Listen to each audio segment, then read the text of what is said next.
The scent of bone. Springtime, and I was on the move. I had learned that humans generally make preparations for moves or trips. The Beckers had made preparations for leaving their house, but back then I hadn't recognized the signs. Now I knew what they were: boxes and packing and plans. But I never made preparations for moving on. When it was time to go, I left. It was as simple as that. And so I had left the most recent of the farms, a large one with horses and stables and people coming and going every day, and lots of good hiding places for a dog. One morning I woke up, searched for my breakfast, and spent the day as usual. The next morning I woke up and trotted away. I was in an area called Lindenfield. I knew that from listening to people on the farm. As I loped along that on that first day of traveling, I thought I smelled scents that were familiar. I couldn't quite identify them though. They didn't say chipmunk to me, or squirrel, or male dog, or bread, the way some scents did. Still, something about them made me quicken my pace and keep my nose to the ground, snuffling as I hurried along. After a while, I let the scents tell me where to go, and because I was following the scents, I found myself in areas that were busier than I liked. I walked along a road with cars and trucks whizzing by in both directions. I came to a gas station. I ran off when I heard a boy call out, "Hey, look at that dog!" I managed to cross a road, waiting first by the side until I didn't think any cars were going to speed into me. On the other side of the road, I found myself in a large parking lot where the familiar smells were stronger than ever. Snuffle, snuffle. I could barely lift my nose from the ground, but when I did, I saw an expanse of cars and a line of buildings with some people coming and going, and with some lampposts, and then a lamppost on a bit of a grass with a tree nearby. This could only be one place. It was the parking lot where Bone and I had been thrown away. I was sure of it. Odors don't lie.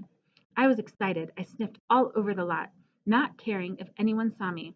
I smelled food and I ate the end of a hot dog bun and then some old bologna, but those weren't the smells that interested me. I was smelling time, a time long ago when my brother and I were young.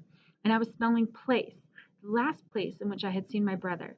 I didn't smell Bone, I hadn't caught his scent, but that didn't matter. This was the closest I had felt to him since we had been separated. I sniffed around to the other side of the buildings, to the place where I had found the garbage cans. I sniffed my way back to the tree, and then to the spot where I thought George had stopped and tossed us out. Still no scent of Bone, but other familiar odors kept my nose going and my tail wagging, and they sent me searching for my brother. On that day, just as I had done the day I had been separated from Bone, I hung around the parking lot.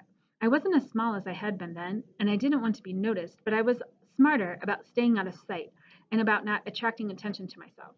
I waited until darkness was falling, until the parking lot had cleared of people and cars, and then I stood at the edge of a busy road and watched the cars with their lit up eyes and listened for the whooshing.